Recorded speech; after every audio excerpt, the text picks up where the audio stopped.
السلام علیکم ورحمۃ اللہ وبرکاتہ۔ ان الحمد للہ نحمده ونستعینه ونستغفره ونؤمن به ونتوکل علیہ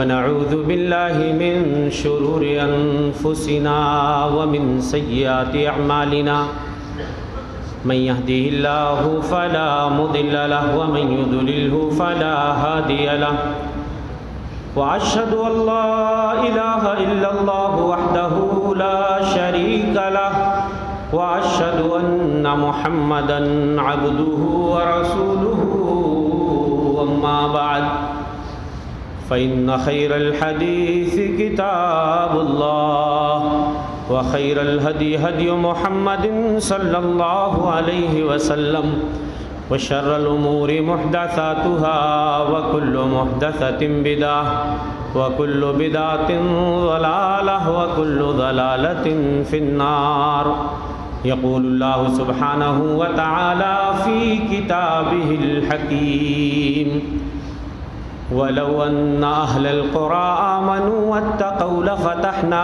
عليهم بركات من السماء والأرض ولكن كذبوا فأخذناهم بما كانوا يكسبون۔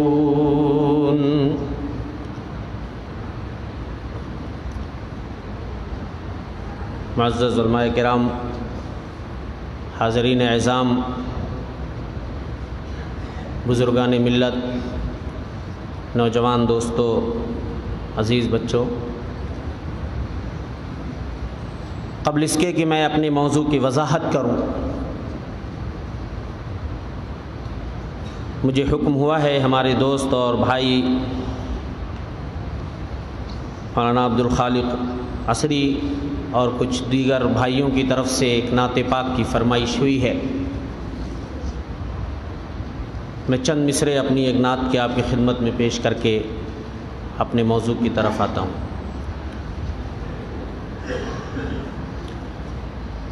آنکھوں نے نبی سا کوئی چہرہ نہیں دیکھا، آنکھوں نے نبی سا کوئی چہرہ نہیں دیکھا، ماں نے تو ویسا کوئی بچہ نہیں دیکھا، آنکھوں نے نبی سا کوئی چہرہ نہیں دیکھا، ماں باپ ہوں قربان میرے اخلاق نبی پر، ماں باپ ہوں قربان میرے اخلاق نبی پر، دشمن نے بھی رخ پر کبھی غصہ نہیں دیکھا، آنکھوں نے نبی سا کوئی چہرہ نہیں دیکھا، صادق کا لقب آپ کو بچپن سے ملا تھا، آپ کو بچپن میں لوگ صادق اور امین کہا کرتے تھے، صادق کا لقب آپ کو بچپن سے ملا تھا، نظروں نے تو ویسا کوئی سچا نہیں دیکھا، آنکھوں نے نبی سا کوئی چہرہ نہیں دیکھا، اچھے تو بہت آئے مگر پیارے نبی سا، دنیا میں بہت سے لوگ اچھے آئے اور دنیا میں احترام کے قابل ہیں جتنے لوگ، ہم سب کو مانتے ہیں مگر مصطفیٰ کے بعد، اچھے تو بہت آئے مگر پیارے نبی سا، اس چشم فلک نے کوئی اچھا نہیں دیکھا، آنکھوں نے نبی سا کوئی چہرہ نہیں دیکھا۔ احسان ہے امت پہ میرے پیارے نبی کا، احسان ہے امت پہ میرے پیارے نبی کا، ویسا تو نگاہوں نے مسیحا نہیں دیکھا، آنکھوں نے نبی سا کوئی چہرہ نہیں دیکھا۔ اور مقطع کا شعر ہے، اس محسن عالم کے بدن کی طرح اجمل، اس محسن عالم کے بدن کی طرح اجمل، گلشن میں کسی گل کو مہکتا نہیں دیکھا، آنکھوں نے نبی سا کوئی چہرہ نہیں دیکھا، ماؤں نے تو ویسا کوئی بیٹا نہیں دیکھا۔ حضرات، موضوع ہے برکتیں کیوں روٹھ گئی۔ دنیا میں جتنی بھی مہذب قومیں ہیں وہ برکتیں ضرور تلاش کرتی ہیں، جتنے مہذب انسان ہیں سب کو برکتوں کی ضرورت ہے، اور اپنے اپنے عقیدے کے اعتبار سے وہ برکتوں کو تلاش بھی کرتے ہیں۔ برکتوں کی ضرورت صرف مسلمانوں ہی کو نہیں ہے، یا برکتیں صرف مسلمان ہی نہیں ڈھونڈتے، وہ لوگ جن کا اللہ واحد پہ ایمان نہیں ہے، آخرت کے دن پہ ایمان نہیں ہے، وہ لوگ بھی برکتیں تلاش کرتے ہیں اپنے اپنے عقیدے اور اپنے اپنے مذہب کے اعتبار سے۔ خود مسلمانوں میں اگر آپ دیکھیں تو دو طرح کے لوگ پائے جاتے ہیں۔ ایک طبقہ مسلمانوں میں وہ ہے جو سنت کے طریقے پہ برکت تلاش کرتا ہے، رزق میں برکت ہو، چاہے علم میں برکت ہو، نفس میں برکت ہو، روزی میں برکت ہو، آل و اولاد میں برکت ہو، تجارت میں برکت ہو، گھر بار میں برکت ہو، کھیتی باڑی میں برکت ہو۔ مسلمانوں کا ایک طبقہ ہے جو سنت کے مطابق، شریعت کے بتائے ہوئے اصولوں کے مطابق برکتیں تلاش کرنے کی کوشش کرتا ہے۔ لیکن ہمارے مسلمانوں میں ہی ایک ایسا طبقہ ہے جو بدعتی طریقے سے، غلط طریقے سے، اپنے بنائے ہوئے طریقے سے برکتیں تلاش کرتا ہے۔ آپ دیکھیے بہت سارے لوگ دکانوں میں، مکانوں میں کچھ چیزیں فریم کر کے لٹکائے رہتے ہیں۔ ابھی ہمارے وہاں ایک چلن ہے نقش سلیمانی، اچھے اچھے پڑھے لکھے لوگوں کو میں نے دیکھا، اور بہت سے ایسے مسلمان جو اپنے آپ کو صحیح العقیدہ مسلمان کہتے ہیں، وہ بھی نہ جانے کیوں اس ذام میں، اس غلط خیال میں گرفتار ہیں کہ نقش سلیمانی اگر لٹکا لیا جائے اور ہر روز صبح کو اس پہ ایک نگاہ ڈال لی جائے تو برکتوں کا نزول شروع ہو جاتا ہے۔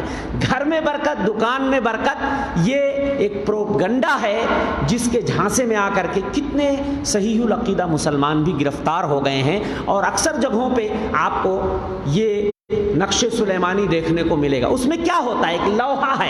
ایک لوحہ ہے، اس کے اندر کچھ حروف مقطعات ہیں، الف لام میم، ہا میم، کاف ہا یا عین صاد، اس طرح کی چیزیں فریم میں کر کے لوگ لگاتے ہیں اور سوچتے ہیں اس سے برکت اترے گی۔ ارے یار، صرف ایک نگاہ ڈالنے سے کسی نقش پہ، کسی لوح پہ برکتوں کا نزول کیسے ہو سکتا ہے؟ اسی طریقے سے بعض لوگوں کو آپ دیکھیں گے، یہ عقیدہ ہے کسی مزار پہ چلے جاؤ، کسی درگاہ پہ چلے جاؤ، اور وہاں پہ جانے کے بعد جو قبر ہے یا اس پہ جو چادر چڑھی ہے آپ اس پہ ہاتھ پھیر لو یا چہرے کو رگڑ لو تو اس سے برکت ملے گی۔ کچھ لوگ قبروں پہ یا درگاہوں پہ جانے کے بعد وہاں ہاتھ پھیر کر کے اپنے جسم پہ ہاتھ کو ملتے ہیں اور یہ سوچتے ہیں کہ اس سے برکت آ جائے گی۔ بعض لوگ کسی مخصوص پتھر یا مخصوص درخت یا مخصوص جگہ جانے کے بعد وہاں لوٹ پوٹ بھی کر لیتے ہیں، وہاں پہ اپنے جسم کو رگڑ لیتے ہیں اور سوچتے ہیں کہ اس سے برکت آ جائے گی۔ سوال یہ ہے کیا ان چیزوں سے برکتوں کا نزول ہوگا؟ نہیں، برکتیں اہم ہیں اور برکتوں کی ضرورت ہے ہر مسلمان کو، لیکن غلط طریقے سے، بدعتی طریقے سے، شریعت کے اصولوں سے منحرف ہو کر کے اور رسول اللہ صلی اللہ علیہ وسلم کے طریقے سے ہٹ کر کے اگر کوئی برکت تلاش کرتا ہے تو چے جائے کہ برکتوں کا نزول ہو، وہ گنہگار بھی ہو سکتا ہے، وہ شرک میں گرفتار ہو سکتا ہے، وہ بدعت میں گرفتار ہو سکتا ہے۔ اس لیے ضرورت یہ ہے کہ ہم شرعی طریقے سے برکتیں تلاش کریں، اور برکتوں کی حقیقت میں ہمارے اس دور میں اور ہر دور میں برکتوں کی ضرورت ہے، اس لیے کہ برکت کا نزول نہ ہو صرف کثرت سے کام نہیں چلے گا۔ کسی چیز کو ہم نے کثرت سے حاصل کر لیا، مقدار میں کوئی چیز زیادہ مل گئی، لیکن اللہ جل شانہ اگر اس سے برکت نکال دیں تو وہ چیز زیادہ ہمارے کام آنے والی نہیں ہے، اور اگر کوئی چیز قلیل مقدار میں، تھوڑے مقدار میں ہمیں حاصل ہو گئی اور اس میں اللہ جل شانہ برکت ڈال دیتے ہیں تو اس سے ڈھیر سارا ہمارا کام ہو سکتا ہے اور ہمارا بہت سارا کام اس سے بن سکتا ہے۔ برکت کا لفظ اگر آپ دیکھیں قرآن مجید میں بہت ساری صورتوں میں، بہت ساری آیتوں میں مختلف صیغوں کے ساتھ برکتوں کا تذکرہ ہوا ہے، اور انبیاء کرام کا تو شعار بتایا گیا ہے قرآن مجید کے اندر کہ وہ برکتیں تلاش کرتے تھے۔ یہ صرف ہمارے نبی کریم صلی اللہ علیہ وسلم کی بات نہیں ہے، آپ سے پہلے کے جتنے انبیاء ہیں سبھوں نے برکتیں تلاش کی ہیں۔ آئیے میں قرآن کی چند آیتیں آپ کے سامنے رکھتا ہوں۔ حضرت عیسیٰ کے حوالے سے آپ دیکھیے اللہ جل شانہ فرماتا ہے وَجَعَلَنِي مُبَارَكًا أَيْنَمَا كُنتُ وَأَوْصَانِي بِالصَّلَاةِ وَالزَّكَاةِ مَا دُمْتُ حَيًّا۔ حضرت عیسیٰ کیا کہتے ہیں؟ وَجَعَلَنِي مُبَارَكًا، اللہ نے مجھے بابرکت بنایا ہے جہاں بھی میں رہوں، اور مجھے نماز اور زکوٰۃ کی وصیت کی ہے جب تک میں زندہ رہوں۔ حضرت ابراہیم کے بارے میں اللہ جل شانہ فرماتے ہیں وَبَشَّرْنَاهُ بِإِسْحَاقَ نَبِيًّا مِّنَ الصَّالِحِينَ، ہم نے انہیں اسحاق کی، حضرت اسماعیل کے بعد، اسماعیل ذبیح اللہ کے بعد ایک بیٹے کی بشارت دی، اسحاق کی بشارت دی، خوشخبری دی جو نبی ہیں اور صالحین میں سے ہیں۔ وَبَارَكْنَا عَلَيْهِ وَعَلَىٰ اسحاق، اور ہم نے ان میں بھی یعنی ابراہیم میں بھی اور اسحاق میں برکت ڈال دی۔ حضرت نوح کے بارے میں جب انہوں نے کشتی بنائی تو اللہ سے دعا کرتے ہیں وَقُلْ رَبِّ أَنزِلْنِي مُنزَلًا مُبَارَكًا وَأَنْتَ خَيْرُ الْمُنزِلِينَ۔ اللہ خود سکھا رہا ہے کہ اے نوح کہیے کہ اے میرے رب تو مجھے بابرکت جگہ میں اتاریو، تو بہترین اتارنے والوں میں سے ہے۔ ان کی دعا کا نتیجہ یہ ہوا کہ ان کی کشتی جودی پہاڑی پہ جا کر ٹھہر گئی جب طوفان آیا۔ اور دوسری جگہ اللہ فرماتا ہے قیل یا نوح اہبط بسلام منا وبرکات علیک، ہم نے کہا کہ اے نوح سلامتی کے ساتھ اس کشتی سے اتر جاؤ، تمہارے اوپر برکتوں کا نزول ہوگا۔ تو برکت کا لفظ اگر قرآن میں کہاں کہاں کس انداز سے کتنے صیغوں کے ساتھ آیا ہے، اگر میں اس کا احاطہ کروں تو کافی سمے، کافی وقت اسی میں چلا جائے گا۔ تو کہنے کا مطلب یہ برکت کا لفظ کوئی اجنبی لفظ نہیں ہے، قرآن مجید میں کئی جگہوں پہ برکتوں کا تذکرہ آیا ہے، اور خاص طور سے انبیاء کا شعار بتایا گیا ہے۔ خود چند حدیثیں میں آپ کو پڑھ کے سناتا ہوں۔ حضرت ایوب کے بارے میں آپ جانتے ہیں، حضرت ایوب ایک بار غسل خانے میں ننگے غسل کر رہے تھے بغیر کپڑوں کے، اور ایسا کرنا جائز بھی ہے، اگر آدمی پردے میں ہے تو بغیر کپڑے کے غسل کر سکتا ہے آدمی۔ آسمان سے ٹڈیوں کی، سونے کی ٹڈیوں کی بارش شروع ہو گئی، حضرت ایوب اپنے کپڑے میں ان سونے کی ٹڈیوں کو بٹورنے لگے، بھرنے لگے۔ اللہ جل شانہ نے پوچھا اما اغنیتک عما ترى، او ایوب کیا ہم نے تمہیں بے نیاز نہیں کیا؟ کیا ہم نے تمہیں نعمت عطا نہیں کی؟ کیا ہم نے تمہیں دولت عطا نہیں کی؟ ان ٹڈیوں کو کیوں سمیٹ رہے ہو اپنے کپڑے میں؟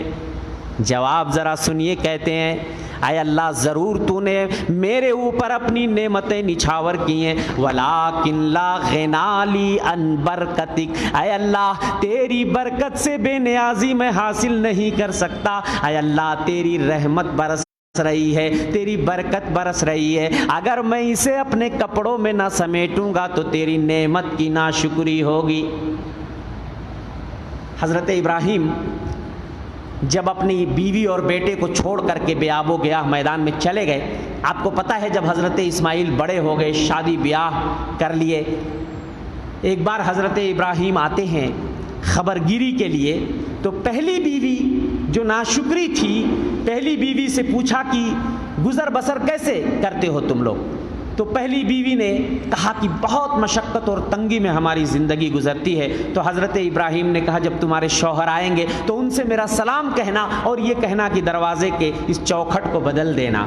لیکن دوبارہ جب حضرت ابراہیم کچھ دنوں کے بعد پھر آتے ہیں، حضرت اسماعیل کی دوسری شادی ہو جاتی ہے، اب کی بار جو بیوی آتی ہے وہ شکر گزار ہوتی ہے، پوچھتے ہیں کیسے گزر بسر کرتے ہو؟ تو بیوی کہتی ہے طعامنا اللحم، ہمارا کھانا گوشت ہے، شرابنا الماء، اور ہمارا پینا جو ہے وہ پانی ہے، الحمدللہ ہم اچھے سے گزر بسر کرتے ہیں۔ تو حضرت ابراہیم نے دعا کیا، پہلے تو یہ کہا کہ جب تمہارے شوہر آئیں گے تو ان سے میرا سلام کہہ دینا اور یہ کہنا کہ دروازے کے اس چوکھٹ کی حفاظت کریں گے، اور اس کے بعد ہاتھ اٹھا کے دعا کرتے ہیں اللہم بارک لہم فی طعامہم و شرابہم، اے اللہ ان کے کھانوں میں، ان کے پینوں میں برکت عطا کر دینا۔ حضرت ابراہیم کی دعاؤں کا نتیجہ ہے آج مکے کے اندر جو رحمتوں اور برکتوں کی بارش ہو رہی ہے۔ حضرت ابراہیم نے مکے کو حرم قرار دیا تھا اور مکے والوں کے لیے خصوصیت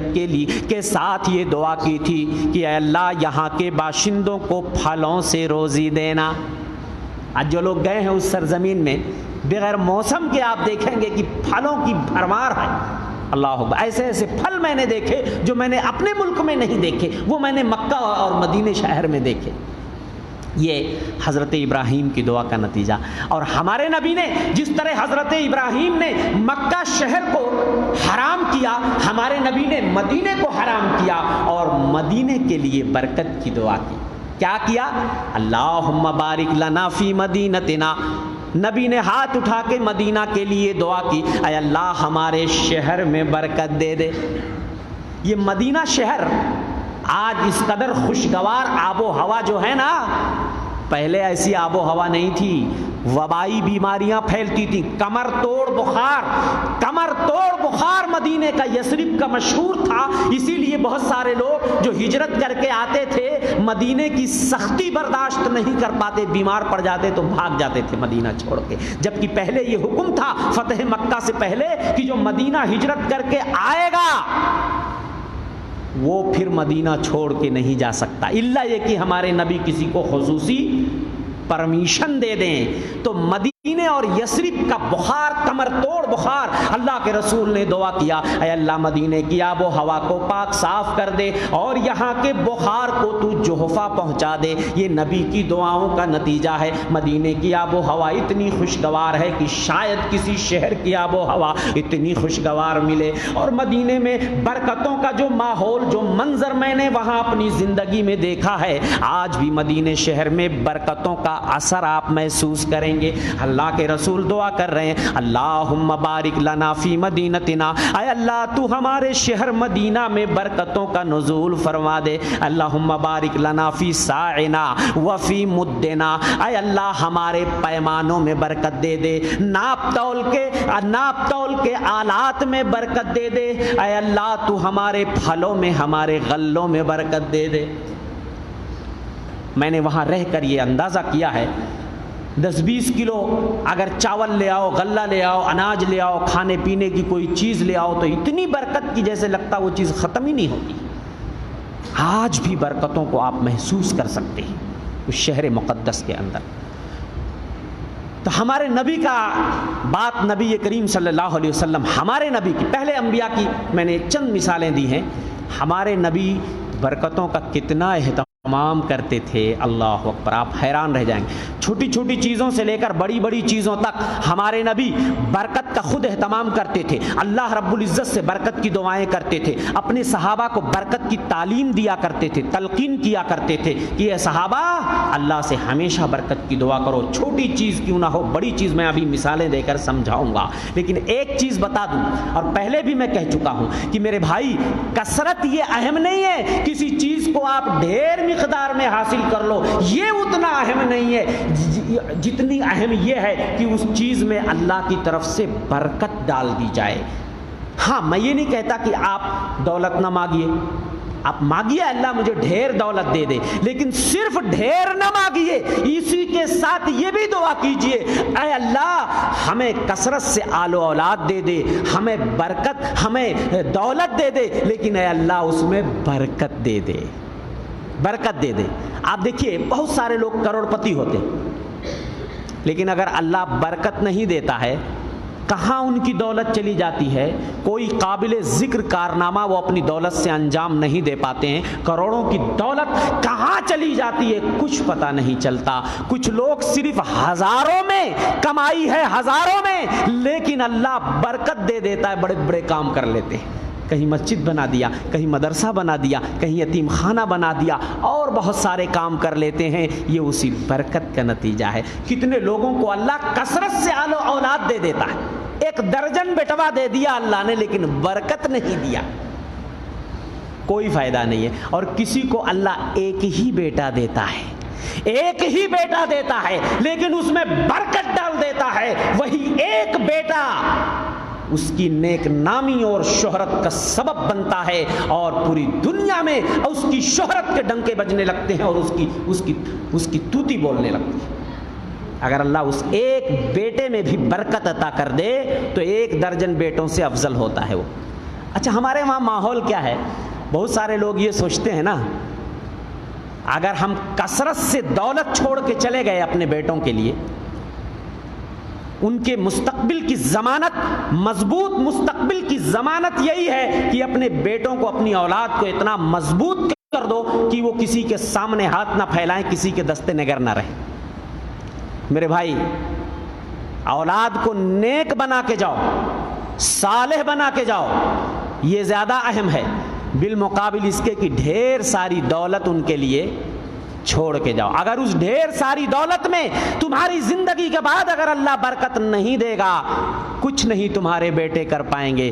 تھوڑی دولت بھی اگر چھوڑ کے گئے اور تم اپنے بچوں کو نیک بنا کے گئے، اس تھوڑی سی دولت میں اللہ برکت دے گا، اور بعد میں اللہ ان بچوں کو مالدار بھی. میں آپ کو مثال دے کے سمجھاتا ہوں.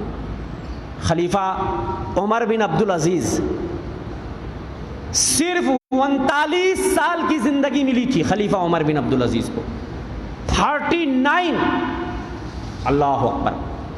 لیکن اپنی سلطنت کو، اپنی بادشاہت کو اتنا مضبوط کر دیا تھا، بیت المال میں اتنا خزانہ جمع ہو گیا تھا کہ کوئی زکوٰۃ لینے کے لیے ان کے زمانے میں جلدی تیار نہیں ہوتا تھا. 1 درجن کے قریب بیٹے تھے خلیفہ عمر بن عبدالعزیز کے. جب مرنے لگے چند دینار، 18 دینار چھوڑ کے گئے. 18 دینار میں سے اسی میں تجہیز تکفین کا بھی انتظام کیا گیا، بقیہ جو بچا ان کے بیٹوں میں تقسیم کر دے گا. 18 دینار کیا ہے؟ اور وہ بھی 1 درجن کے قریب بچے ہیں. خلیفہ عمر بن عبدالعزیز سے جب وہ بستر مرگ پہ تھے پوچھا گیا ماذا ترکت لاولادک، او خلیفہ وقت آپ اپنے بچوں کے لیے کیا چھوڑ کے جا رہے ہیں؟ کہنے لگے میں اپنے بچوں کے لیے اللہ کا ڈر چھوڑ کے جا رہا ہوں، اللہ کا تقوی چھوڑ کے جا رہا ہوں. اگر میرے بچے نیک ہوں گے تو اللہ کی عبادت کریں گے، اگر میرے بچے گنہگار ہوں گے، میرے بچے فاسق و فاجر نکل گئے، میں ان کے لیے ایسی دولت چھوڑ کے نہیں جانا چاہتا کہ میرے بعد، میرے مرنے کے بعد وہ اسی دولت کے نتیجے میں اللہ کی معصیت کریں، نافرمانی کریں اور مجھے بھی گنہگار کریں. ایسی دولت چھوڑ کے نہیں جاتا میں.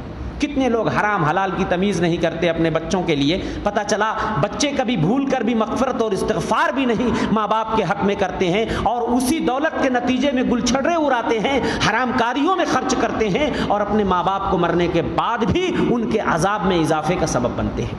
اس کے برخلاف خلیفہ سلیمان بن عبد الملک، انہی کے زمانے کا، بنو امیہ کا خلیفہ سلیمان بن عبد الملک، اس کے بھی تقریباً 1 درجن بچے تھے، کئی لاکھ دینار چھوڑ کے گیا سلیمان بن عبد الملک۔ راوی کہتے ہیں میں نے دیکھا خلیفہ عمر بن عبدالعزیز کے ایک بیٹے کو اللہ کی راہ میں 100 اونٹ صدقہ دے رہا ہے، 100 اونٹ، اتنا اللہ نے اس کی دولت میں برکت عطا کر دی۔ اور سلیمان بن عبد الملک جو کئی لاکھ کی پراپرٹی چھوڑ کے گئے تھے اپنے بچوں کے لیے، میں نے دیکھا کہ ان کا ایک بیٹا بازار میں بھیک مانگ رہا ہے، ایک بیٹا عمر بن عبدالعزیز کے بیٹے سے بھیک مانگ رہا، اس کے سامنے ہاتھ پھیلا رہا ہے۔ وہ لاکھوں کی پراپرٹی کہاں چلی گئی کچھ بھی نہ پتا چلا۔ میرے بھائی، ہمیشہ ہمیشہ اپنے بچوں کے لیے دولت چھوڑ کے جاؤ یا نہ جاؤ، لیکن اپنے بچوں کو نیک بنا کر جاؤ۔ اگر تمہارا بچہ تمہارے مرنے کے بعد تمہارے حق میں استغفار کرے گا، اللہ جل شانہ اگر تم جنت میں ہو تو تمہارے درجے کو بلند کر دے گا، اور اگر تم اللہ نہ کرے اگر تم دوزخ میں ہو، یا اگر تمہیں عذاب قبر ہو رہا ہے تو تمہارے عذاب قبر میں تخفیف ہو جائے گی، قبر میں اللہ روشنی پیدا کر دے گا، تمہاری قبر کو کشادہ کر دے گا اگر تمہارے مرنے کے بعد تمہارا بیٹا تمہارے لیے استغفار کرے گا۔ نبی کریم صلی اللہ علیہ وسلم فرماتے ہیں جنت میں ایک آدمی کا درجہ بلند کر دیا جاتا ہے، آدمی حیران ہو جاتا ہے، پوچھتا ہے او میرے مولا، میں تو مر کے یہاں آ گیا، میرے پاس کوئی عمل نہیں، یہ درجہ جو میرا بلند ہوا کیسے بلند ہوا؟ اللہ جل شانہ کہیں گے بے استغفار ولدک لکا، تیرا بیٹا دنیا میں تیرے لیے استغفار کر رہا ہے، مغفرت اور بخشش کی دعائیں مانگ رہا ہے، اس لیے میں نے تیرے درجے کو بلند کر دیا۔ تو میں یہ کہہ رہا تھا، بات دوسری طرف نکل گئی، میں یہ کہہ رہا تھا کہ دیکھیے کثرت اہم نہیں ہے، برکت اہم ہے۔ ٹھیک ہے، آپ برکت کی دعا، کثرت کی دعا مانگیں، لیکن ساتھ ساتھ برکت کی بھی دعا مانگیں۔ اللہ کے رسول نے بھی کثرت کی دعا کی ہے، لیکن ساتھ میں برکت کی بھی دعا کی ہے۔ حضرت ام سلیم حضرت انس کو لے کر کے نبی کی خدمت میں آتی ہیں، وہی انس جس نے 10 سال تک نبی کی خدمت کا جنہیں شرف حاصل رہا ہے۔ حضرت ام سلیم کہتی ہیں اللہ کے رسول یہ آپ کا ننھا خادم ہے، آپ اس کے لیے دعا کر دیجئے، برکت کی دعا کر دیجئے۔ اللہ کے رسول ہاتھ اٹھاتے ہیں، دعا کرتے ہیں اللہم اکثر مالہ وولدہ، اے اللہ ان کے مال میں، ان کی اولاد میں، اے اللہ ان کے مال میں، ان کی اولاد میں بڑھوتری عطا کر دے، ثم بارک لہ فی، اے اللہ پھر اس میں برکت ڈال دے۔ آپ نے کثرت کی دعا کی، اللہ انہیں ڈھیر مال دے دے، ڈھیر اولاد دے دے، اور پھر اس میں برکت دے دے۔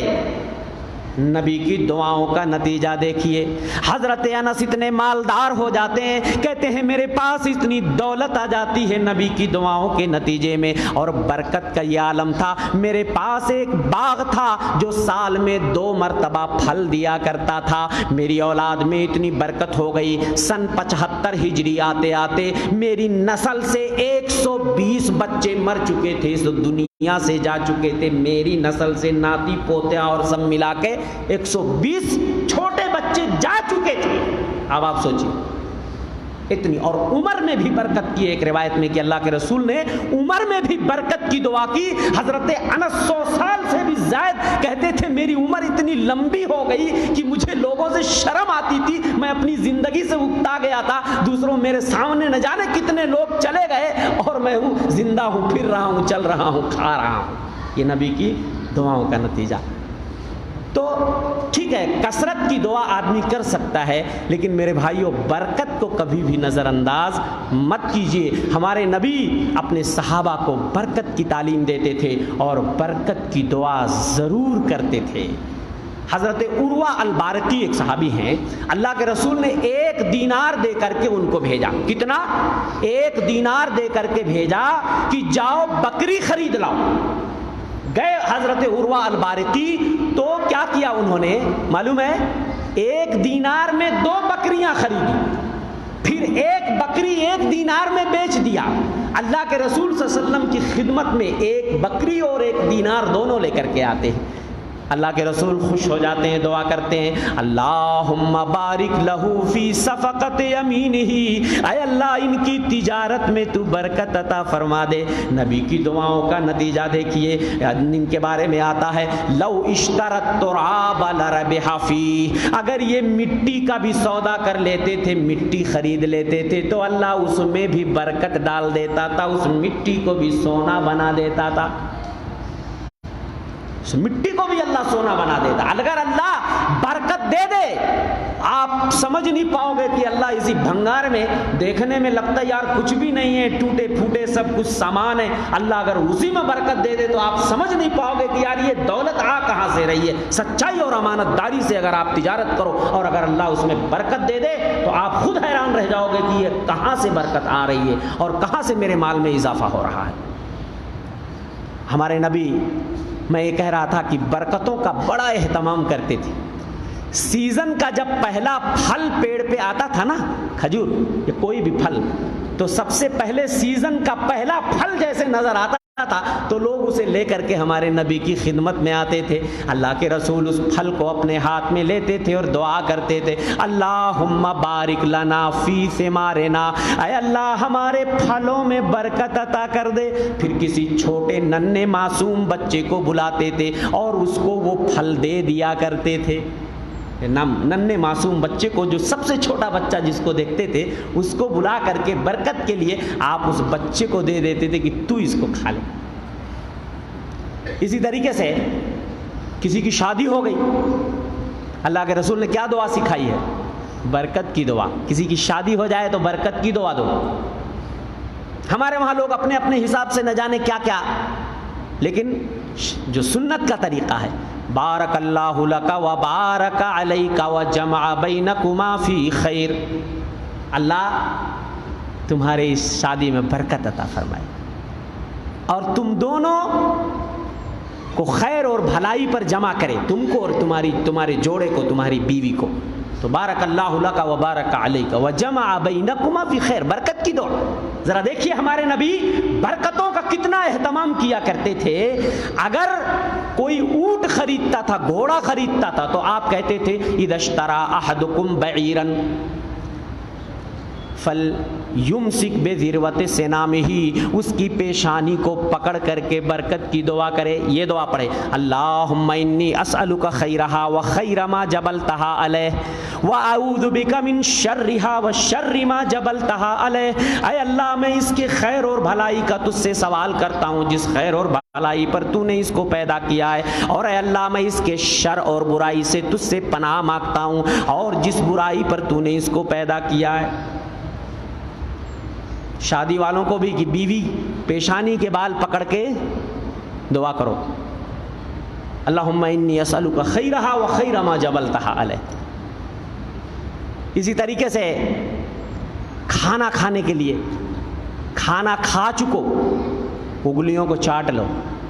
اذا اکل احدکم طعاما فلیلعق اصابعہ، جب تم میں سے کوئی شخص کھانا کھائے تو اپنی انگلیوں کو چاٹ لے۔ فإنہ لا یدری فی ایتہن البرکہ، اسے نہیں معلوم کہ برکت کہاں ہے۔ ہو سکتا ہے کہ جو کھانا انگلیوں میں لگا ہوا ہے اسی میں برکت ہو اور وہ دھل دیا تو برکت چلی گئی۔ اور ایک دوسری روایت میں اللہ کے رسول نے فرمایا اس پلیٹ کو بھی چاٹ کر صاف کر لو جس میں تم کھاتے ہو، تمہیں نہیں معلوم کہ برکت کہاں ہے۔ انکم لا تدرون فی ای طعامکم البرکہ، تمہیں نہیں معلوم کہ برکت کہاں ہے۔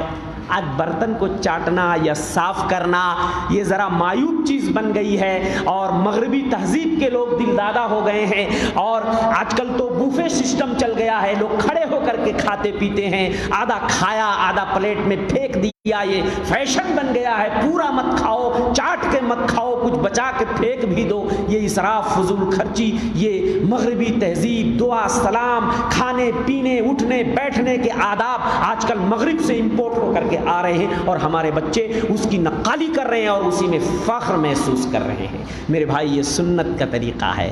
اور بتاؤں، چھوٹی چھوٹی چیزوں میں ہمارے نبی برکتوں کا کتنا اہتمام کرتے تھے۔ آپ نے فرمایا جب تم میں سے کوئی کھانا کھائے تو سامنے سے کھائے، سامنے سے کھائے، بیچ سے نہ کھائے، لِأَنَّ الْبَرَكَةَ تَنزِلُ فِي وَسْطِهَا، کھانے کے بیچ میں برکت اترتی ہے۔ اب پتہ چلا پہلے برکتیں کھائی گئے، ہاں پہلے برکت چٹ کے لیے، تو اب وہ جو بچا وہ بغیر برکت والا، تو بیچ سے مت کھاؤ، کنارے سے پہلے کھاؤ، برکت یہاں بیچ میں اترتی ہے۔ اللہ اکبر، کس قدر آپ برکتوں کا اہتمام چھوٹی چھوٹی چیزوں میں کیا کرتے تھے۔ آپ بسم اللہ کا کیوں اتنا اہتمام کرتے تھے معلوم ہے؟ کھانا کھاؤ تو آپ نے بسم اللہ، جب آدمی گھر میں داخل ہو تو بسم اللہ کر کے داخل ہو، جب کھانے پہ بیٹھے تو بسم اللہ کر کے بیٹھے۔ نبی محترم فرماتے ہیں اس لیے جب آدمی گھر میں داخل ہوتا بسم اللہ کر لیتا، شیطان اس گھر میں نہیں داخل ہو سکتا۔ جب کھانے پہ بیٹھتا بسم اللہ کر لیتا، شیطان اس کھانے میں شریک نہیں ہو سکتا۔ اور جب آدمی بسم اللہ گھر میں گھستا ہے، بسم اللہ بھول جاتا ہے، کھانے پہ بیٹھا بسم اللہ بھول گیا، تو شیطان کہتا ہے کھانا بھی ملا اور سونے کو بھی ملا، گدا بھی ملا، اب اس سے اچھا گھر کہاں ملے گا۔ اچھا بہت سارے لوگ سوچتے ہیں بسم اللہ کا کام ہے بس کھانے وانے سے پہلے بسم اللہ کر لو۔ ارے میرے بھائی یہ تو برکت کا خزانہ ہے، یہ صرف کھانے سے پہلے یا گھر میں جانے سے پہلے کے لیے نہیں ہے، یہ بسم اللہ جو قدم قدم پہ ہمارے نبی سکھاتے تھے۔ نیا جوڑا خرید کے لائے بسم اللہ کر کے پہنو، سواری پہ بیٹھے بسم اللہ کر کے بیٹھو، گھر سے نکلے بسم اللہ کر کے نکلو، گھر میں داخل ہوئے بسم اللہ کر کے داخل ہوئے، یہاں تک کہ باتھ روم میں جانے سے پہلے بھی بسم اللہ کر کے جاؤ۔ دعا تو لوگوں کو معلوم ہے لیکن بسم اللہ نہیں معلوم۔ اللہ کے رسول فرماتے ہیں جنات کی نگاہوں اور انسان کی شرمگاہ کے بیچ میں اگر کوئی چیز پردہ کرتی ہے تو یہ ہے کہ جب آدمی بیت الخلا میں جائے، ٹوائلٹ میں جائے تو پہلے بسم اللہ کہہ لے۔ آدمی یہ سوچتا ہے کہ ہم نے چٹخنی لگا لیا، دروازہ بند کر لیا، اب ہم کو کوئی نہیں دیکھتا۔ شیطانوں کی نگاہیں آپ کو وہاں بھی دیکھتی ہیں۔ ٹوائلٹ اور باتھ روم میں دروازے کی کنڈیاں لگانے کے باوجود بھی شیطان تمہیں تاڑتا ہے، لیکن جب تم بسم اللہ کہہ لیتے ہو اللہم انی اعوذ بک من الخبث والخبائث، بسم اللہ کے بعد یہ دعا پڑھو، پھر ٹوائلٹ میں جاؤ، شیطان جنات تمہیں وہاں دیکھ بھی نہیں سکتے، تمہیں نقصان بھی نہیں پہنچا سکتے۔ یہ گندی جگہیں ہیں، یہاں پہ شیطان رہتے ہیں، نقصان پہنچا سکتے ہیں۔ اکثر ایسے حادثات ہوتے ہیں کہ لوگ بغیر دعا بغیر بسم اللہ کے ٹوائلٹ باتھ روم میں جاتے ہیں، اکثر شکایتیں ہو جاتی ہیں۔ آصیب کی شکایت ہو گئی، جنات شیطان نے پریشان کرنا شروع کر دیا، اس لیے یہ نسخہ بتایا گیا ہے۔ ایسے ہی آدمی اپنے پرائیویٹ کمرے میں اپنی بیوی کے پاس ملاقات کے لیے، وہاں بھی ہمارے نبی نے بسم اللہ سکھایا۔ اللہ اکبر، میں اگر بسم اللہ کی برکت خالی بتاؤں آپ کو تو شاید پورا وقت چلا جائے گا، خالی بسم اللہ کی برکت۔ تو اس بسم اللہ کی برکت کو اسی لیے میں کہتا ہوں یہ خزانہ ہے، اور بسم اللہ کو لازم پکڑ لو اپنے چھوٹے بڑے ہر کام میں۔ ہر کام اچھا کام شروع کرنے سے پہلے آپ بسم اللہ ضرور پڑھیے اور بسم اللہ کر کے وہ کام شروع کیجئے، اللہ اس کے اندر برکت ڈالے گا۔ تو ہمارے نبی برکتوں کا کتنا زیادہ اہتمام کیا کرتے تھے۔ آئیے میں اب اصل موضوع کی طرف، برکتیں کیوں روٹ گئیں۔ سوال یہ ہے جب برکتوں کی اتنی اہمیت ہے، چھوٹی چھوٹی چیزوں میں بھی ہمیں برکتوں کی ضرورت ہے، بغیر برکت کے ہم رہ نہیں سکتے۔ اگر اللہ برکت چھین لے، تھوڑی سی عمر اللہ اگر عطا کر دے اور اس میں برکت ڈال دے، اس تھوڑی سی عمر میں آدمی بڑے بڑے کام کر سکتا ہے، اور 100 سال کی 80 90 100 سال کی عمر اللہ دے دے اور برکت نہ دے، کچھ نہیں کر سکتے آپ۔ کتنے لوگ ہمارے بزرگ 70 80 90 سال کی عمر اگر ہو گئی ہے، پوچھ لیں اپنے آپ سے، اگر اللہ نے برکت نہیں دی، آدمی سوچتا ہے یار ہم نے کیا کیا زندگی میں، ابھی تو دھول مٹی کھیل رہے تھے، کب جوان ہوئے، کب ادھیڑ ہوئے، کب بوڑھے ہو گئے، ہمیں پتہ ہی نہیں چلا۔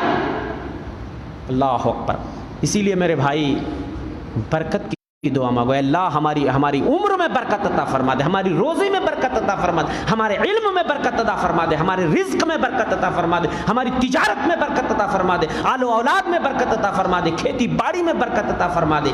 یہ دعا کبھی مت بھولو، کبھی مت بھولو. اور اگر 35 40 45 سال کی بھی عمر لوگوں کو ملتی ہے اور اللہ اس میں برکت ڈال دیتا ہے, بڑے بڑے کام. ابھی میں نے مثال دی, 39 سال کی عمر خلیفہ عمر بن عبدالعزیز کو 39 ایئرس صرف ملے, ایسے کارہائے نمایاں انجام دے کے چلے گئے. اللہ اکبر. سنہرے حروف میں آج ان کی سیرت پڑھو تو آپ کی آنکھیں کھل جائیں گی. حضرت خلیفہ عمر بن عبدالعزیز کا زہد دیکھ لو, ان کا عدل دیکھ لو, تقوی پرہیزگاری دیکھ لو, اللہ کا ڈر دیکھ لو, اور سب سے بڑی چیز کہ کس طریقے سے اپنی حکومت کو مستحکم کر دیا تھا معمولی چند سالوں میں, کہ کسی کا ڈر نہیں ہوتا تھا, اکیلی عورت نکل جایا کرتی تھی, کسی کا خوف نہیں ہوتا تھا, اور زکوٰۃ لینے والے جلدی نہیں ملا کرتے تھے, غریب مسکین نہیں ملتے تھے. اللہ نے برکت ڈال دی تھی, برکت ڈال دی تھی. اس لیے عمر میں, روزی میں, علم میں برکت کی دعا مانگا کرو. تو آئیے دیکھتے ہیں, سوال یہ ہے کہ آج برکتیں ہم سے کیوں روٹ گئی ہیں. برکتیں, میں یہ نہیں کہتا کہ برکتوں کا ایک دم خاتمہ ہو گیا ہے, لیکن پہلے کے آپ دیکھ لو, پہلے کے بزرگوں کو دیکھ لو, ان کے عمر میں برکت ہوا کرتی تھی. آج ہمارے زمانے میں کیوں نہیں اتنی برکت ہوتی ہے. پہلے کے لوگوں کے پیسے میں برکت تھی, آج پیسے میں برکت نہیں. کیوں آخر ایسا کیوں ہو رہا ہے؟ کچھ تو راز ہے, کچھ تو ہے جس کی پردہ داری. ہمیں اسباب تلاشنے ہوں گے کہ آج برکتیں کم کیوں ہو گئیں, برکتیں روٹ کیوں گئیں. پہلا سبب جو میں آپ کو بتانا چاہتا ہوں میرے بھائی, قرآن مجید سے آج ہم نے ہدایت اٹھانی, تلاوت کرنی, اس میں تأمل و تدبر, اس پہ عمل کرنا آج ہم نے ترک کر دیا ہے یا کم کر دیا ہے, اس لیے برکتیں روٹ گئی ہیں. یہ کتاب مقدس جو آج ہمارے درمیان ہے, پہلے کے بزرگوں کو آپ دیکھیے, پہلے کے لوگ صبح اٹھتے تھے تو فجر کے بعد گھروں سے آپ دیکھیے قرآن مجید کے پڑھنے کی, تلاوت کی آوازیں آیا کرتی تھیں. آج گھروں سے گانے بجانے کی آوازیں آتی ہیں. پہلے لوگ صبح اٹھ کے قرآن مجید کی تلاوت کرتے تھے, آج صبح اٹھ کر لوگ فیس بک واٹس ایپ پہ میسج پڑھتے ہیں, قرآن کی تلاوت بہت تھوڑے لوگ کرتے. سب سے پہلے ذرا دیکھو یار, موبائل پہ کوئی میسج تو نہیں آیا ہے, واٹس ایپ فیس بک کھول کے بیٹھ گئے. ہاں, تو برکتیں روٹیں گی نہیں تو کیا ہوگا. یہ کتاب مقدس یہ سراپا برکت ہے. قرآن کہتا ہے وَهَذَا كِتَابٌ أَنزَلْنَاهُ مُبَارَكٌ فَاتَّبِعُوهُ. ارے یہ وہ کتاب ہے جس کو ہم نے نازل کیا, یہ بابرکت کتاب ہے, اسی کتاب کی تم پیروی کرو. دوسری جگہ اللہ فرماتا وَهَذَا كِتَابٌ أَنزَلْنَاهُ مُبَارَكٌ مُصَدِّقُ الَّذِي بَيْنَ يَدَيْهِ. یہ کتاب جس کو ہم نے نازل کیا یہ بابرکت ہے اور یہ پچھلی کتابوں کی تصدیق کرنے والی ہے. دوسری جگہ اللہ فرماتا ہے وَهَذَا ذِكْرٌ مُبَارَكٌ أَنزَلْنَاهُ. یہ نصیحت کی چیز ہے, یہ بابرکت چیز ہے جسے ہم نے اتارا ہے. آج قرآن سے, یہ قرآن اللہ اکبر, اس کی اصل بابرکت, یہ جہاں سے یہ کتاب اتری اللہ پاک پروردگار کے پاس سے, اس کی اصل بابرکت, اس کا محل بابرکت کہاں پہ اتری یہ کتاب؟ ہمارے آخری نبی اور رسول جناب محمد مصطفیٰ صلی اللہ علیہ وسلم کے پاکیزہ دل پر یہ کتاب اتری. ہمارے نبی بابرکت. اور جس مہینے میں یہ کتاب اتری وہ مہینہ بابرکت, جس رات میں یہ کتاب اتری وہ رات بابرکت, وہ رات بابرکت, سب برکت ہی برکت ہے. اور آج ہم نے جب قرآن مجید کی تلاوت کو چھوڑ دیا, اس میں تأمل کو چھوڑ دیا, تدبر کو چھوڑ دیا, اس پہ عمل کرنا چھوڑ دیا, اس سے ہدایت لینا چھوڑ دیا, تو آج برکتیں روٹھ گئیں.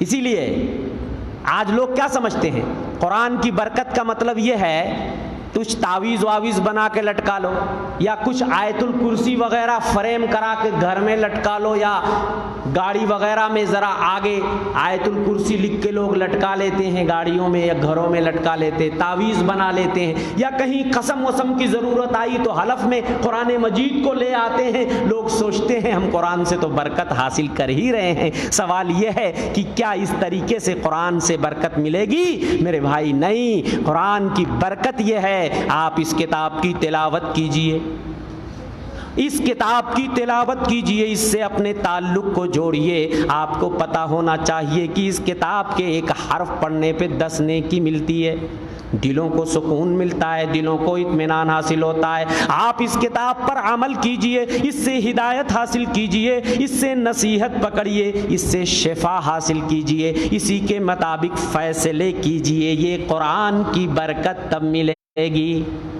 تب قرآن کی برکت ملے گا، ایسے نہیں ملے گی۔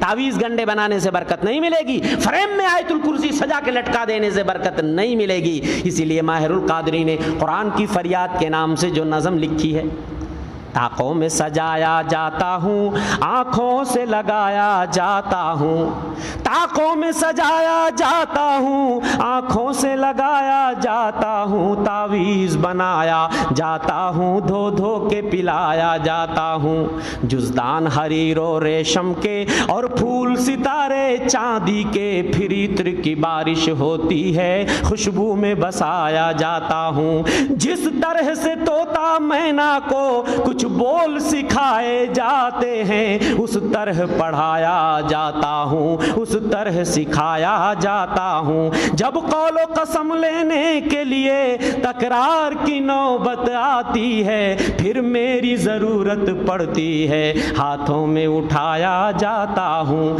دل سوز سے خالی ہی رہتے ہیں، آنکھیں ہیں کہ نم ہوتی ہی نہیں، دل میں کوئی خوف اور ڈر نہیں پیدا ہوتا، دل سوز سے خالی ہوتے ہیں، آنکھیں ہیں کہ نم ہوتی ہی نہیں، کہنے کو تو ایک ایک جلسے میں پڑھ پڑھ کے سنایا جاتا ہوں۔ میرے بھائی، جو لوگ قرآن مجید کی عظمت کو سمجھ گئے، اس کی برکت کو سمجھ گئے، وہ کامیاب ہو گئے۔ وہ معزز تھے زمانے میں مسلمان ہو کر، آج ہم خوار ہوئے تاریک قرآن ہو کر۔ ان اللہ یرفع بہذا الکتاب اقواما ویضع بہ آخرین، اللہ اس کتاب کے ذریعہ نہ جانے کتنی قوموں کو بلندی عطا کر دیتا ہے اور کتنی قوموں کو پستی کی دلدل میں ڈھکیل دیتا ہے۔ جو اس راز کو پا گئے، ہمارے آبا و اجداد، ہمارے اسلاف، جب تک وہ قرآن پہ عمل پیرا رہے، وہ اس دنیا میں سیاہ و سفید کے مالک رہے، اس زمین پہ حکومت کرتے رہے۔ جب لوگوں نے قرآن سے ہدایت پکڑنی چھوڑ دی، قرآن کی تلاوت چھوڑ دی، قرآن میں تأمل و تدبر کو چھوڑ دیا، قرآن کے مطابق زندگی بسر کرنا چھوڑ دیا، تو وہ برکتیں ان سے روٹھ گئیں، حکومتیں ان سے روٹھ گئیں، سلطنت ان سے روٹھ گئی، سب کچھ ہاتھ دھو بیٹھے۔ آج بھی اگر ہم قرآن کی طرف لوٹ آئیں اور قرآن کو مضبوطی سے پکڑ لیں، اس کی تلاوت کا اہتمام کریں، اس سے ہدایت حاصل کرنا شروع کر دیں اور اس کے مطابق عمل کرنا شروع کر دیں، آج بھی اس زمین پہ حکومت ہماری ہوگی، سلطنت ہماری ہوگی، اس لیے کہ یہ زمین اللہ کی ہے اور اللہ اپنے بندوں میں سے جس کو چاہتا ہے زمین کا وارث بنا دیتا ہے۔ پہلے تم اللہ کی کتاب کی طرف تو آؤ، اللہ تمہیں اپنی زمین کا وارث بنائے گا، تمہیں اس زمین پر خلیفہ بنائے گا۔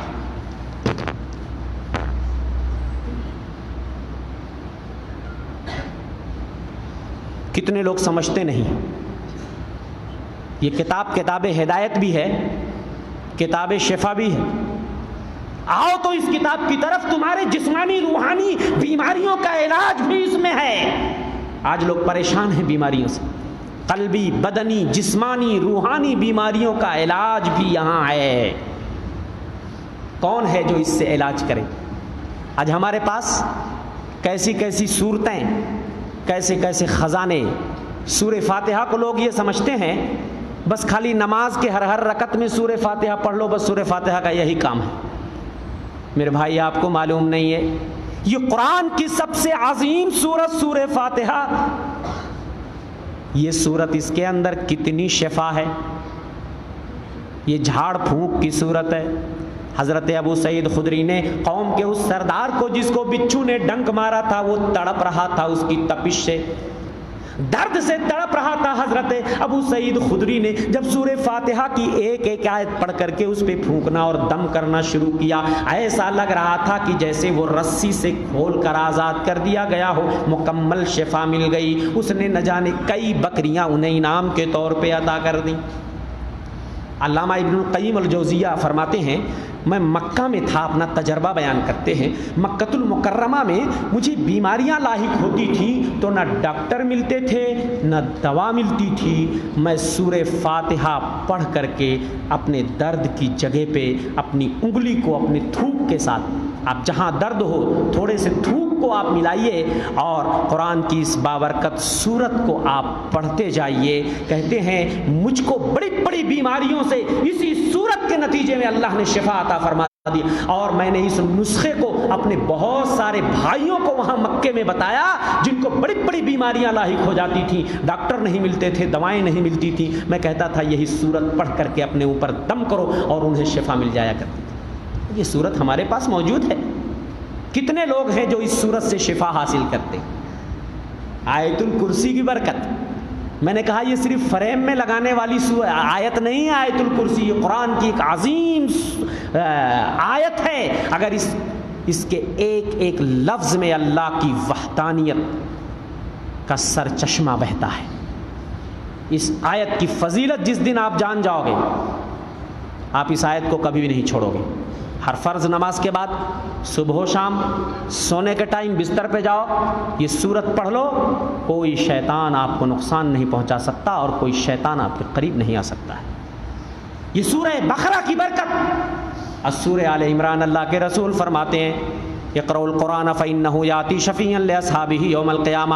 وہ لوگوں قرآن پڑھا کرو اس لیے کہ قرآن اپنے پڑھنے والوں کے لیے قیامت میں سفارش کرے گا.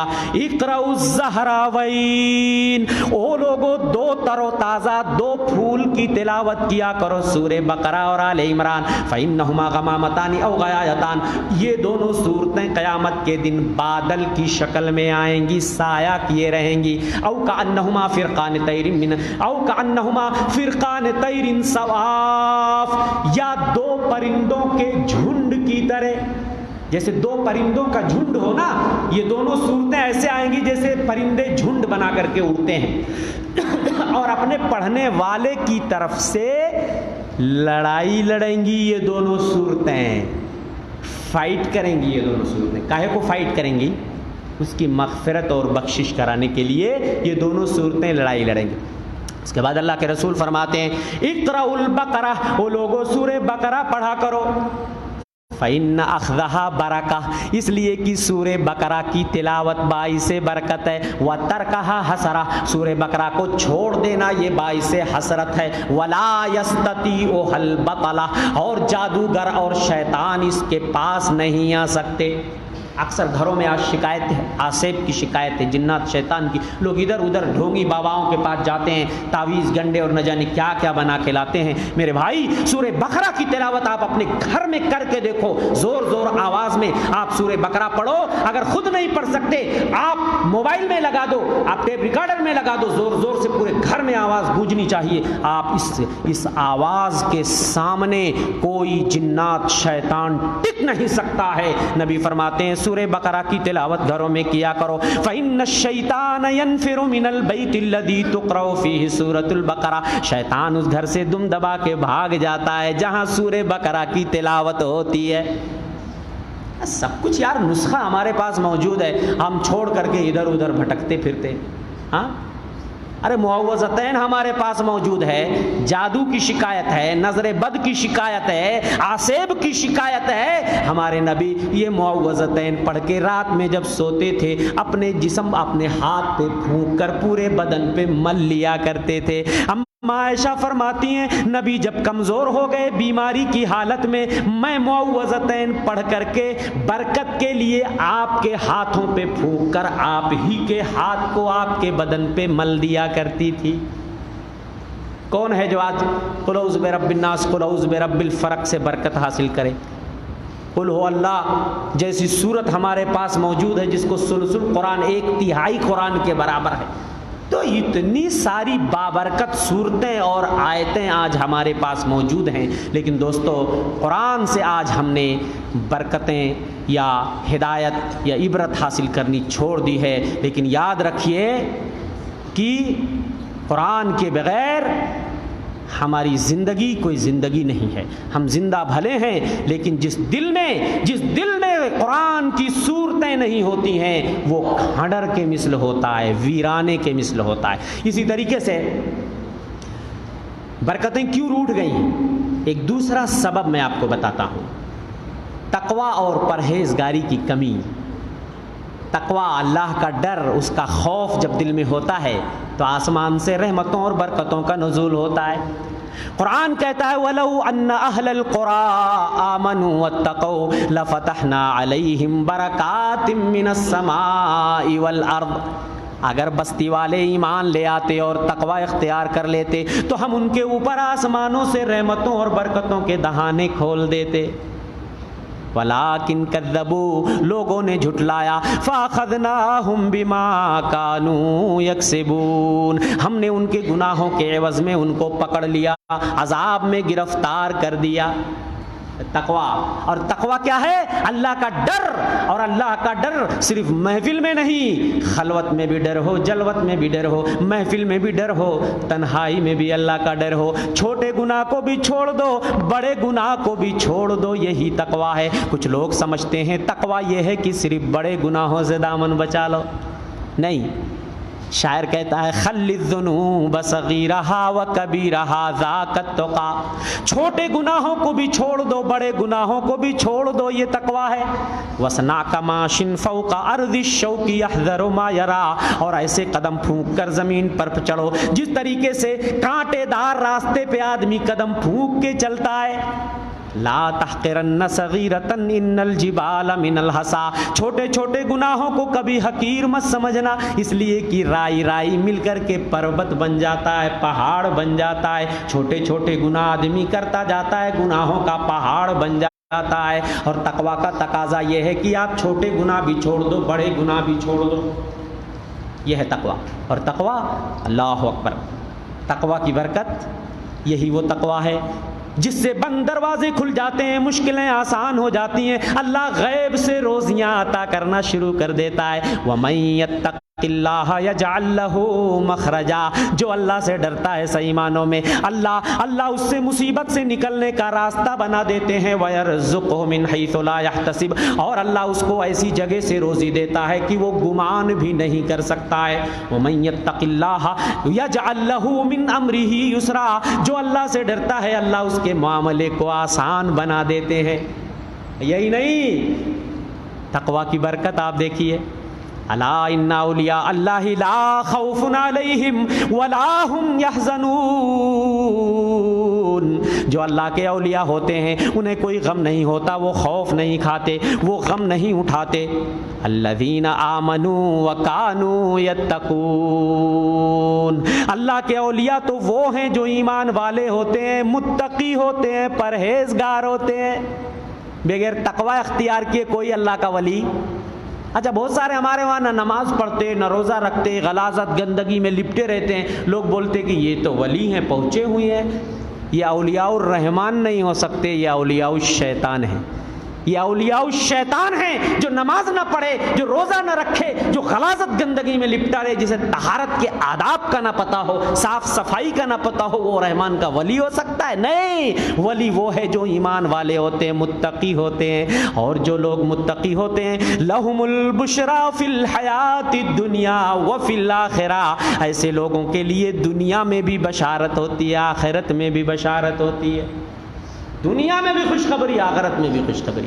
اسی لیے میرے بھائی ایمان اور تقوی اگر دل میں پیدا ہو جائے، اسی لیے میں نے اپنی ایک نظم میں کہا تھا اگر ایمان و تقوی سے یہ دل سرشار ہو جائے، اگر ایمان و تقوی سے یہ دل سرشار ہو جائے تو عالی شان جنت میں محل تیار ہو جائے، نبی کی سنتوں پر جاں اگر قربان ہو جائے تو اے بندے تیرا عقبہ میں بیڑا پار ہو جائے، تو اے بندے تیرا عقبہ میں بیڑا پار ہو جائے۔ لا میرے بھائیوں یہ تقوی و پرہیزگاری وہ چیز ہے جس سے اللہ کی جنت بندوں سے قریب کر دی جاتی ہے۔ اللہ فرماتا ہے وَأُزْلِفَتِ الْجَنَّةُ لِلْمُتَّقِينَ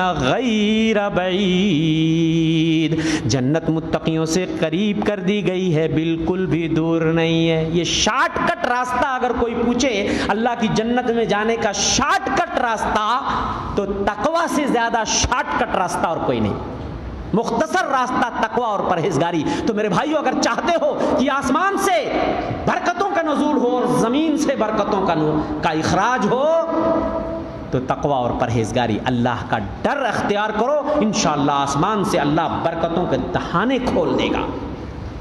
اسی طریقے سے برکتیں کیوں روٹھ گئیں؟ اس کا ایک سبب یہ بھی ہے کہ آج ہم اللہ کی نعمتوں کا صحیح معنوں میں شکریہ ادا نہیں کرتے۔ جب ہم شکریہ ادا کرنا بھول گئے تو برکتیں بھی روٹھنے لگیں۔ اور جب آدمی شکریہ ادا کرتا ہے، اللہ کی کیسی کیسی نعمتیں ہم روز شب و روز استعمال کرتے ہیں، اور ہم شکریہ اگر ادا نہیں کرتے ہیں تو میرے بھائی شکریہ کے نتیجے میں برکتیں روٹھ جایا کرتی ہیں۔ لَإِن شَكَرْتُمْ لَأَزِيدَنَّكُمْ، اور اللہ فرماتا ہے اگر تم میری نعمتوں کا شکریہ ادا کرو گے میں تمہیں اور دوں گا، برکتوں کا نزول کروں گا۔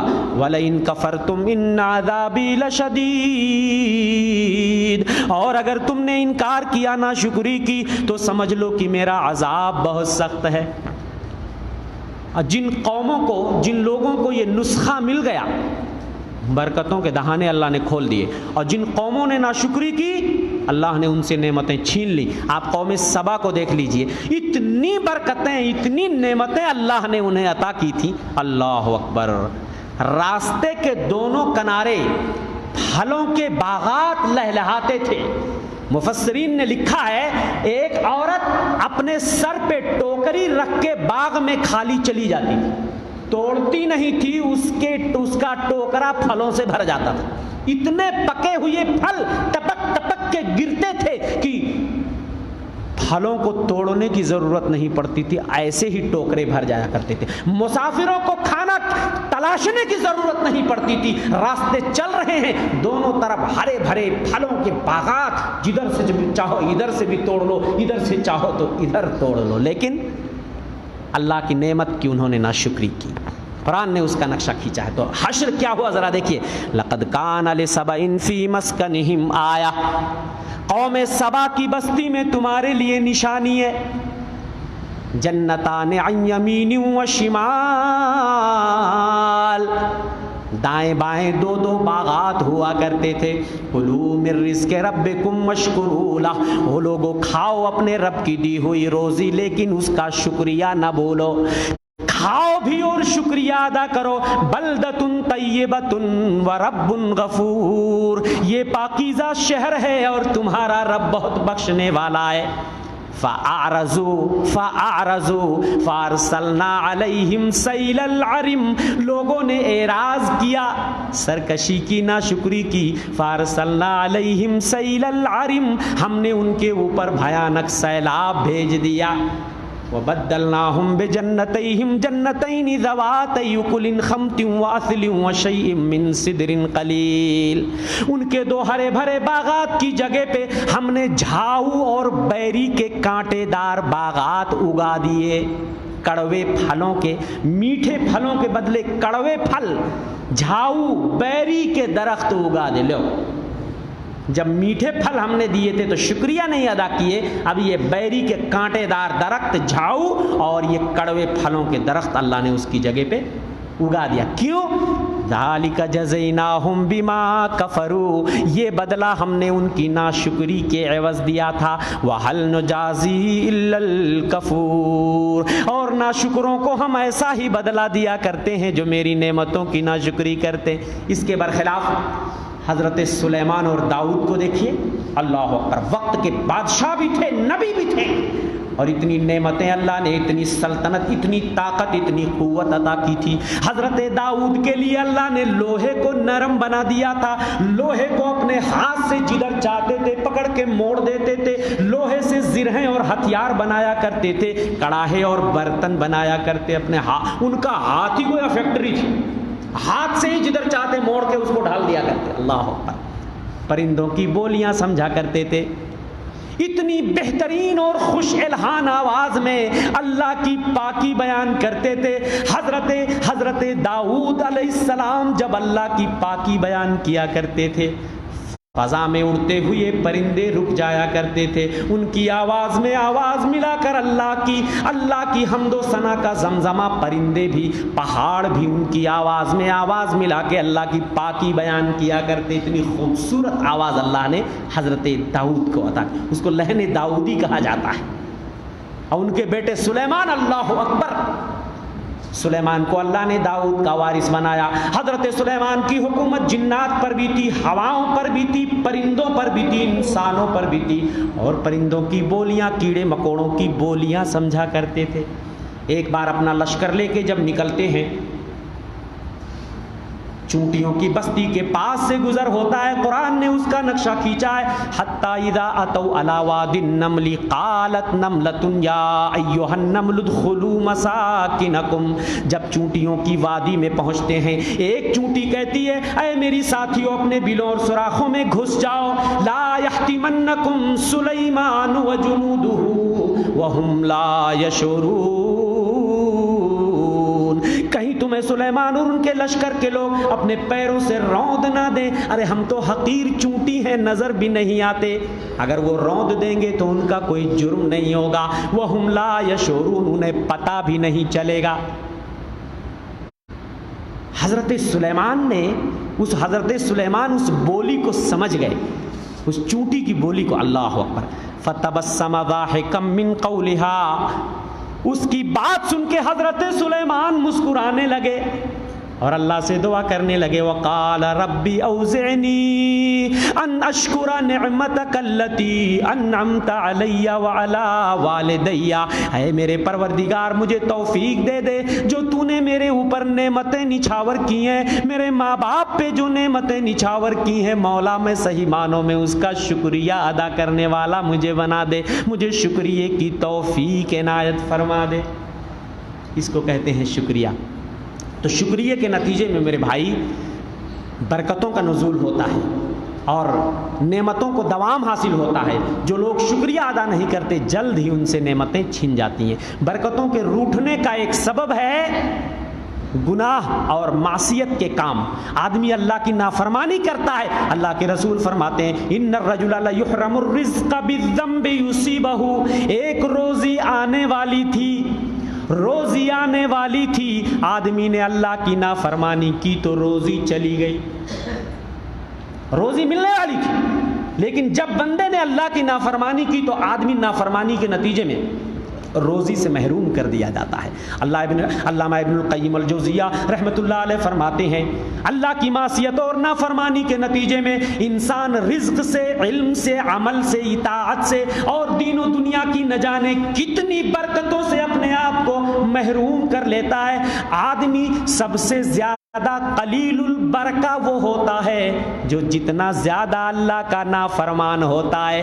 دین دنیا میں سب سے کم برکت والا وہی ہوتا ہے جو اللہ کا سب سے زیادہ نافرمان ہوتا ہے، اور سب سے زیادہ برکتیں اس پہ اترتی ہیں جو اللہ کا فرما بردار بندہ ہوتا ہے۔ تو اس لیے میرے بھائی گناہوں سے ہمیں دامن بچانا پڑے گا، تب برکتوں کا نزول ہوگا۔ اسی طریقے سے برکتیں کیوں روٹھ گئیں، ایک سبب یہ بھی ہے، آج ہمارے معاشرے میں، منڈی میں، بازار میں، ہر جگہ آپ دیکھ لیں دھوکہ دھڑی، بے ایمانی، چوری چکاری، اس کے نتیجے میں برکتیں روٹھ جاتی ہیں۔ جب خرید و فروخت کرنے والے جب سچائی سے کام لیتے ہیں تب برکت ہوتی ہے۔ اللہ کے رسول فرماتے ہیں البیعان بالخیار ما لم یتفرقا، بائع اور مشتری، خریدنے اور بیچنے والے کو جب تک جدا نہیں ہو جاتے اختیار ہوتا ہے، چاہے تو سودا واپس کر دے اور چاہے تو لے لے۔ جب تک وہ وہاں مجلس میں موجود ہے وہ اپنا سودا کینسل کر سکتا ہے۔ فَإِن صَدَقَا وَبَيَّنَا، اگر خریدنے والا بیچنے والا سچائی سے کام لیتے ہیں، سچ بولتے ہیں اور حقیقت حال بیان کر دیتے ہیں، بیچنے والا اپنے سامان کا عیب نہیں چھپاتا ہے، دھوکہ سامنے والے کو نہیں دیتا ہے، بورک لہما فی بیعہما، ان کی تجارت میں برکت عطا فرما دی جاتی ہے۔ فَإِن كَذَبَا وَكَتَمَا، اگر وہ دونوں جھوٹ بولتے ہیں اور حقیقت حال کو چھپاتے ہیں، سامان کے عیب کو چھپاتے ہیں، محقت برکت بیعہما، ان کی تجارت کی برکت اللہ ختم کر دیتا ہے۔ اسی طریقے سے بہت سارے لوگ آپ دیکھیں سامان کا عیب تو چھپاتے ہیں، جھوٹی قسمیں کھا کھا کے سامان بیچتے ہیں، میری ایسی کی تیسی، میرے ماں باپ کی، نعوذ باللہ اپنے ماں باپ کو بھی گالیاں دے دے کے لوگ سامان بیچتے ہیں، ہم اتنے میں خرید کے لائے، ہم اتنے میں خرید کے لائے، کیا ضرورت ہے؟ آپ ٹھیک ہے نفع لے کے بیچ رہے ہو، لیکن آپ کو جھوٹی قسمیں کھانے کی کیا ضرورت ہے؟ اللہ کے رسول فرماتے ہیں الحلف منفقۃ للسلعہ، جھوٹی قسم کھانے سے سامان تو بک جاتا ہے، ممحقۃ للبرکہ، لیکن برکت ختم ہو جاتی ہے، تجوری تو بھر جاتی ہے لیکن برکت ختم ہو جاتی ہے۔ جھوٹی قسم کھا کر کے جب بندہ سامان بیچتا ہے تو تجوری بھلے بظاہر بھر جائے لیکن برکت ختم ہو جاتی ہے۔ تو میرے بھائی چوری چکاری اور مکاری دغا بازی سے برکتیں ختم ہو جاتی ہیں۔ عدل و انصاف اور سچائی کا جب اس زمین پر غلبہ ہوگا تب برکتوں کا نزول ہوگا۔ ابھی میں نے عمر بن عبدالعزیز خلیفہ کا ذکر کیا، بنو امیہ کے زمانے میں جب عدل و انصاف کا غلبہ ہوا حضرت عمر بن عبدالعزیز کے زمانے میں، مسند احمد کی روایت ہے کہ بنو امیہ کے خزانے میں ایک تھیلی ملی، ایک بوری، اس بوری میں گیہوں کے دانے تھے، کس زمانے کے؟ بنو امیہ کے۔ اس پہ لکھا ہوا تھا اس تھیلی پہ ھذا کان ینبت زمن العدل، عدل و انصاف کے زمانے میں یہ گیہوں کے دانے کھجور کی گٹھلی کے برابر گیہوں کے دانے پیدا ہوتے تھے۔ بنو امیہ کے زمانے میں، عمر بن عبدالعزیز کے زمانے میں جب عدل و انصاف تھا تو گیہوں کے دانے کتنے بڑے بڑے ہوتے تھے؟ کھجور کی گٹھلی کے برابر۔ اور ایک زمانہ آئے گا، حضرت عیسیٰ جب اس زمین پر آئیں گے، حضرت عیسیٰ جو ابھی آسمان میں ہیں، خنزیر کو قتل کریں گے، صلیب کو توڑ دیں گے اور ظلم و زیادتی کا خاتمہ کر دیں گے، پوری زمین کو عدل و انصاف سے بھر دیں گے، پوری زمین اس طرح برکت زمین سے ابلنے لگے گی، کھیتی باڑی اتنی زیادہ سکسیس ہو جائے گی، ایک ایک بکری اتنا دودھ دینے لگے گی کہ پوری فیملی، پورا خاندان مل کے پیے گا تو ایک اونٹنی اور ایک بکری کا دودھ ختم نہیں کر پائے گا۔ ایک ایک انار کا دانہ اتنا بڑا بڑا ہوگا کہ آدمی اس کے نیچے سایہ حاصل کرے گا۔ انار کا دانہ کتنا بڑا ہوگا؟ گگری اور مٹکے سے بھی بڑا ہوگا، جس کے نیچے آدمی بیٹھ کر سایہ حاصل ہے۔ کیوں اتنا بڑا ہوگا؟ اس لیے کہ عدل و انصاف کا غلبہ، کوئی چوری چماری عیاری مکاری دغا بازی نہیں ہوگی۔ آج لوگ دولت کے لیے کس طرح ایمان بیچ بیچ کے دوسروں کا مال، جھوٹی قسمیں کھا کھا کے کتنے لوگ دوسروں کا مال غصب کرتے ہیں۔ میرے بھائی اللہ کے رسول فرماتے ہیں من اخذ مالا بحقہ، جس نے حق و انصاف کے ساتھ مال کو حاصل کیا، حق کے ساتھ اگر کسی نے مال کو لیا جو حق ہے لینے کا، یبارک لہو فی، اس مال میں برکت دے دی جاتی ہے۔ ومن اخذ مالا بغیر حقہ، ناحق اگر کوئی مال کسی کا لیتا ہے، فمثلہ کمثل الذی یاکل ولا یشبع، اس کی مثال ایسے ہے جیسے یہ جھوٹی قسم۔ تو میرے بھائی آج ایک ایک بالشت زمین کے لیے لوگ دیکھو دین ایمان عقیدہ بیچ دیتے ہیں۔ آج گاؤں دیہات میں تو برا حال ہے، نالی نابدان دیکھو، لوگ جو ہے نا کتنی زمین حاصل کر لے گا میڑھ کاٹنے والا، یا نالی نابدان پاٹ کر کے اگر اس کو اپنی زمین میں شامل کر لیا، کتنا بڑا زمیندار ہو جائے گا ذرا بتائیے۔ اور اگر کسی دوسرے کا حق مار لیا ایک بالشت زمین، تو اللہ کے رسول فرماتے ہیں جس نے کسی کی ایک بالشت زمین دنیا میں غصب کر لیا، قیامت کے دن 7 زمینوں کا طوق اور ہار بنا کے گلے میں پہنایا جائے گا۔ تو میرے بھائی یہ جو آج برکتیں روٹھ گئی ہیں، یہی دھوکہ دھڑی، چوری چماری چکاری، جھوٹی قسمیں کھا کے سامان کے عیب کو چھپا چھپا کر کے آدمی بیچتا. آج چھوٹے چھوٹے بزنس مین سے لے کر بڑے بڑے بزنس، آج یہیں چلے جاؤ ایک ٹھیلا والا سیب سنترا انار کچھ بھی بیچتا ہے، وہ دن بھر کیا کرتا، جو داغ والا ہے نا اس کو چھپاتا رہے، اس کو نیچے کرتا رہے، اور جو اچھا والا حصہ اس کو اوپر کرتا ہے. بڑی بڑی داڑھی والے بھی آپ دیکھیں گے، ٹوپی والے بھی دیکھیں گے، کوئی ایسا نہیں ہے جو داغی حصے کو اوپر رکھے. بھئی جو بھی عیب ہے وہ اوپن ہونا چاہیے. بھئی میرے سامان میں یہ عیب ہے، جس کو لینا ہوگا لے گا، نہیں لینا ہے نہیں. اس طرح تجارت کرو گے، اپنے سامان میں اگر عیب ہے تو آپ بتا دو، انشاءاللہ تجارت میں اللہ برکت دے گا، مال و دولت میں انشاءاللہ اللہ برکت دے گا. تھوڑا دے گا تو اس میں اللہ زیادہ کر دے گا، اس کو برکت عطا فرما دے گا. تو یہ سب چند اسباب میں نے بتائے ہیں. یہ موضوع بڑا لمبا چوڑا ہے اور وقت زیادہ ہو گیا کہ برکتیں کیوں روٹھ گئیں، یہ سب اسباب ہیں. تو قرآن سے میرے بھائیو اپنا تعلق جوڑیے، قرآن کی تلاوت کو اپنا معمول بنا لیجئے اور قرآن کے مطابق زندگی گزارنا اپنا معمول بنا لیجئے. ایک صفحہ دو صفحہ ہی پڑھیے، لیکن روزانہ قرآن مجید کی تلاوت کیجئے اور کوشش کیجئے کہ اس کو سمجھ کر پڑھیے. اسی طریقے سے گناہوں سے دامن کو بچانے کی کوشش کیجئے، تقوی پرہیزگاری اختیار کیجئے، سچ بولیے، سچائی کی تعلیم دیجئے، سچائی کے ساتھ امانت داری کے ساتھ. ابھی آپ نے سنا صداقت اور امانت کے اوپر، سچائی اور امانت داری کے ساتھ آپ بزنس کیجئے، تجارت کیجئے. یقیناً تجارت میں برکت ہے. نبیوں نے بھی تجارت کی، ہمارے نبی بھی تجارت کیے ہیں، اور تجارت میں یقیناً جو ہمارے بھائی، ہم تو تاجر پیشہ نہیں ہیں لیکن ہمارے بھائی گواہ ہیں جو آج یو پی سے، بہار سے، کہاں کہاں سے تشریف لائے ہیں. بتائیے ان کے باپ دادا نے کوئی پراپرٹی اس بمبئی میں کوئی بنا کے گیا تھا؟ جلدی آئے لوگ، پتھر توڑے، بھنگار کا دھندا شروع کیے، کچھ بھی کیے. آج تانے دیتے ہیں بھیا لوگوں کو کہ بھیا لوگ خالی جھولا لے کے آتا ہے تو گونی بھر بھر کے لے جاتا ہے. ارے گونی بھر کے بھیا نہیں لے جائے گا تو تو لے کے جائے گا؟ تو پی کر کے ٹن رہتا ہے، پڑا رہتا ہے، اور بھیا دن بھر بھنگار صاف کرتا ہے، محنت کرتا ہے، پتھر توڑتا ہے. الحمدللہ تجارت جب بھیا لوگوں نے شروع کیا اسی بمبئی میں، آج انہیں قدم جمانے کا موقع ملا. آج سرکاری نوکریوں میں کتنے فیصد حصے ہیں ہم مسلمانوں کے یا بھیا لوگوں؟ بتائیے آپ. آج جو کچھ بھی آپ ہیں اسی تجارت کے بلبوتے پر ہیں.